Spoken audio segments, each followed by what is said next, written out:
I mentioned a couple of episodes back that this series was going to be becoming more focused on the healing part of my journey, and the purchase of my new clothes for my new wardrobe of looks was the first baby step, and I was starting to get ready to take some leaps. I was experiencing huge shifts in my mindset. At this time, I was not only connecting with survivors who had been where I was and not only survived but were truly thriving, but I was also working through these exercises which were feeding this fire inside me that was desperate to learn, desperate to grow, and desperate to find a way through all of this. Having experienced such darkness and been through some truly terrifying situations, I just knew that nothing could be worse. Nothing could be as bad as some of the places I had been to over the years, and I mean both emotional and physical places. My relationship with Mr. C opened my eyes to worlds that I never knew existed, and certainly ones that I never thought I would enter, let alone become familiar with. But more on that another day. In this episode, I want to share how I spent this day 1 year ago at my laptop doing something which really did have a transformational effect on my mindset and helped me to heal every day of 2020. It was a Wednesday, and the night before I had been flicking through Pinterest before I went to sleep. An affirmation popped up on the page, and like every other time I had seen or heard about affirmations, I dismissed it as something that seemed too awkward. You see, I'd learned about affirmations when I was pregnant with my first daughter.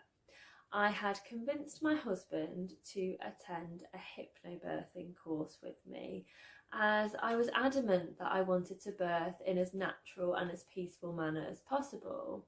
And he wasn't really sure what it was all about, but I also wanted to meet other expectant mums, and the hospital antenatal classes ran on a day that we just couldn't do because of the pub. So it made sense for us to give this course a go, and I loved it. It spoke my language, it reintroduced me to meditation, and ultimately it led me to have a really peaceful birthing experience that I found very empowering, because I was just so amazed at what my body and my mind were really capable of. But that isn't what this episode is about. The reason why I brought up hypnobirthing is because during the course we were encouraged to use affirmations ahead of the birth and during the labour as well, in order to communicate to ourselves this belief that we could hypnobirth these babies. The course leader advised us to write them down and stick them on the mirror and say them out loud to ourselves 3 times every day, but it was just too much for me, and I thought it would feel ridiculous, and I wasn't convinced it would make any difference. And that is what I had thought about affirmations ever since. Yet when that one popped up on my Pinterest feed and I went to automatically dismiss it, I stopped and wondered, well, what if? What if they do work and I'm missing out on their effects? The way I was feeling, I was willing to give anything a go, and since the course I was doing was so heavily focused on mindset, and I was experiencing such big shifts in my own mindset at the time, I was open to anything working, and I wanted to believe that there was a way to overcome how I was feeling. So when I woke up the next morning, I decided that I was going to do affirmations and I was going to do them properly. So before I got into how I did that, firstly, I'll just go through what affirmations are, how they're used, when you should use them, and how they work. So what are affirmations? Well, they're a simple positive statement expressed in the present tense.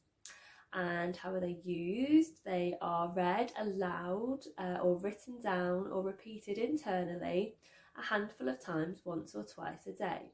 When should you use them? Well, whenever you want, can, or feel the need to. Our brains are most receptive to change when we first wake up or as we fall asleep.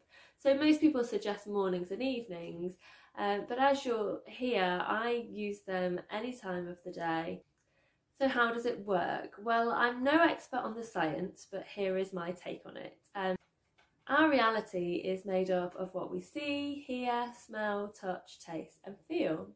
And living in an abusive environment is usually very toxic to all of those senses. So by making statements to ourselves that are positive, we create a healthy internal environment so that we can heal. So the last question is going to be, well, what should you say? And this was the bit that I had absolutely no clue about. How did I know what my subconscious needed to hear right now? So I grabbed my laptop, I sat on the sofa and I spent the entire day researching lists of affirmations and typing them all into a spreadsheet. I didn't copy and paste them, I typed each one and then I formatted them into a grid, printed them onto colour paper and then I cut each one out, folded it up like a raffle ticket and I put it into a box. All 199 affirmations went into this box and I was a bit like a mad woman on a mission. I didn't know why, but it just felt like such a positive action to be taking. And I took that box and I put it in my bedroom, and from that day, whenever I was feeling a bit lost or like I wanted to distract my thoughts from everything that was going on, I went to the box and I pulled one out. And after a while, I would just pull one out at bedtime unless I was having a particularly difficult day. And you know, every single time I pulled one out of the box, it was 100% what I needed to read right then. It was like I'd created this little box of positivity that was in tune with my mind. And some nights I would pull one out and put it under my pillow, and other times I would just pop it on the side for me to see again next time I went into my room or I was tidying up. And you know what the most amazing thing about the box of affirmations, which eventually became a bag of affirmations after my box got ruined by an oil spillage from my essential oil burner, I ran out of affirmations on New Year's Eve 2020. There had been no method to be pulling these affirmations, yet on the 31st of December I pulled out the last one, and it had been as relevant and as useful as the 198 that had come before it. Now, I still have my affirmation bag and I still pull them out every now and again, and I think it's only fair that I pull one out for us now. So here is my bag of affirmations. I'm going to go in and I'm just going to pull one out for us.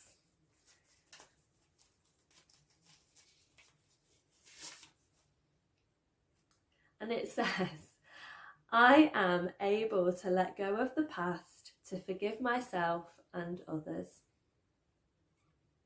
And if you have any favourite affirmations or one that you would like to share with our community, then please do so in the comments, as I'd love to read them, and I'll pop this one into the comments as well.